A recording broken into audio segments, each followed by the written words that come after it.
The greatest rivalry in sport was also one of the darkest. For decades, Muhammad Ali and Joe Fraizer continued a blood feud that began when they were powerful young men and ran on when neither man still could. Joe Fraizer's in trouble. You know, he's crazy. When you talk about the butterfly, you gotta think about the man who faced the butterfly, who took him down. Where that he was the guy say that Joe Fraizer, if you knock me down. If Joe Fraizer whoops me, I'll crawl across the ring on my knees. I'm getting on my hands on my knees. I crawl across the ring. He said, you are the greatest. He was trying to get to the hospital.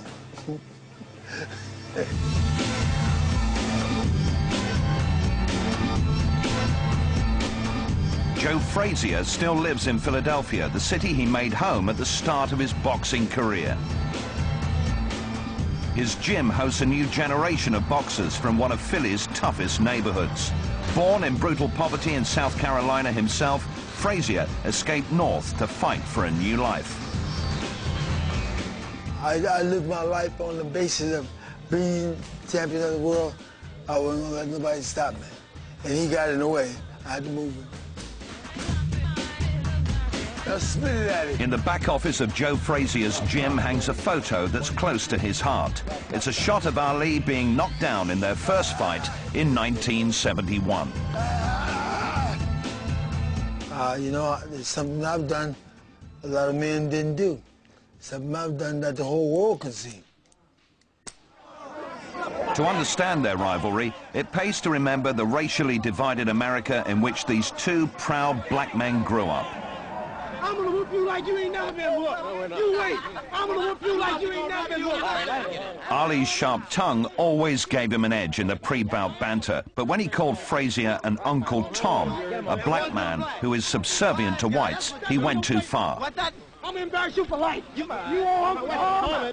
You owe Uncle Tom. Ali had an element of cruelty to him. There's been a bid to sanitize Ali. The movie, the Will Smith movie, Ali certainly did that, to make him almost this kind of demigod. And Ali could be a cruel bastard. Ali had no real personal problem with Fraizer, but knew he could get to his opponent verbally and took full advantage. By their third and final clash in Manila in 1975, his taunting had Joe smoking. I'm going to do something to Joe Fraizer that might be illegal. My lawyers told me to bring a bail bondsman to get me out of jail. They might put my tail in jail and get me out on bail after what I do to Joe Fraizer. Fraizer was in peak shape. He hated Ali, and what Ali had done in this fight was he had taken the insults to a new level. I mean, not only was there the Uncle Tom stuff, not only was there portraying Fraizer as being basically thick, but he produced a rubber gorilla, and he started knocking it like that. This is you the gorilla, this is the Thriller in Manila, and so on and so on. That's all you're going to see. The Philippines, rather. Hey, come on, gorilla, we in Manila. And so Fraizer's children were being called gorillas. Now, if you think of the image of somebody being portrayed as a gorilla, a proud black man like Joe Fraizer, to him, it resonated.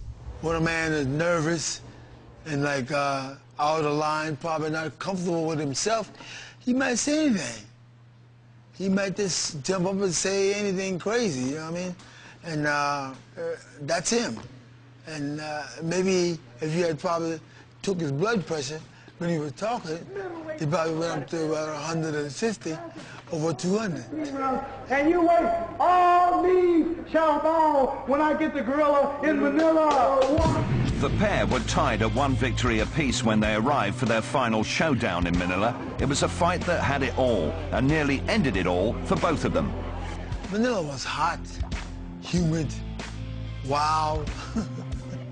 I don't even know how we got there, but I guess the money was right there. The money was right, that's why we were there.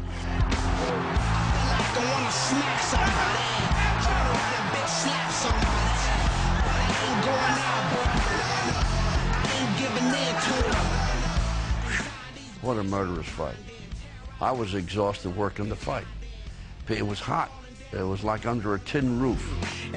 I don't know how Joe and Muhammad survived.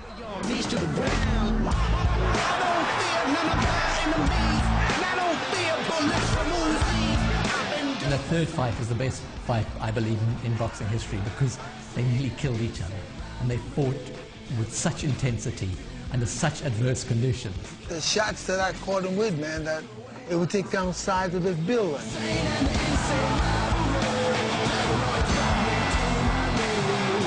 Muhammad came back to the corner and he really flopped, you know, and I just went about my thing, you know, with the ice and everything, cooling him off. And after Muhammad made the crack himself, as the closest he felt to death in the corner. Going into the last round, Fraizer's eyes were closing up. Ali was just ahead on points, but both were exhausted. Fraizer was stumbling around. He couldn't see. And he was in a state of virtual collapse. But he wouldn't give up because of that hatred was still there. And he collapsed in his corner, and he could barely see. And Eddie Futch said, "Enough. It's over, son. You fight another day." Because he was worried that if Ali came out for that 15th round, Ali would kill him. Ali had been close to collapse himself, and after Manila, neither man would be the same again. Ali went to Manila as an is, but left as a was.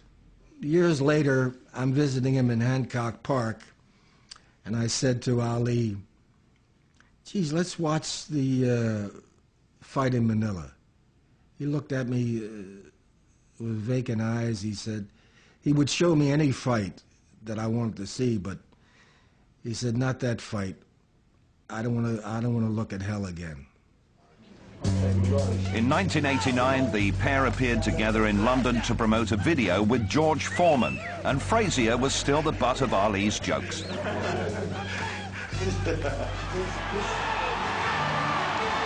Then in 1996, Ali lit the flame at the Atlanta Olympics. Most of the world looked on in awe. He was a hero. The only dissenting voice being that of Joe Fraizer, who said Ali should have fallen into the flame. The rest of us thought it was wonderful.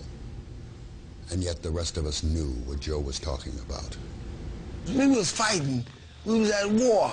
I mean, why should he speak all this terrible thing about me, and then I didn't say anything about him? So whatever came to my mind and my lips, I spit it out. And that's the way it is, but I didn't really hope anything happened to the guy, you know. I wish he lived a whole long life like all the other guys, you know what I mean? Throw it right in. After more than 3 decades of feuding, in recent years, the bitterness felt by Fraizer towards Ali seems to have cooled. It was once central to the greatest rivalry in sport, but now smoke is both calmer and wiser.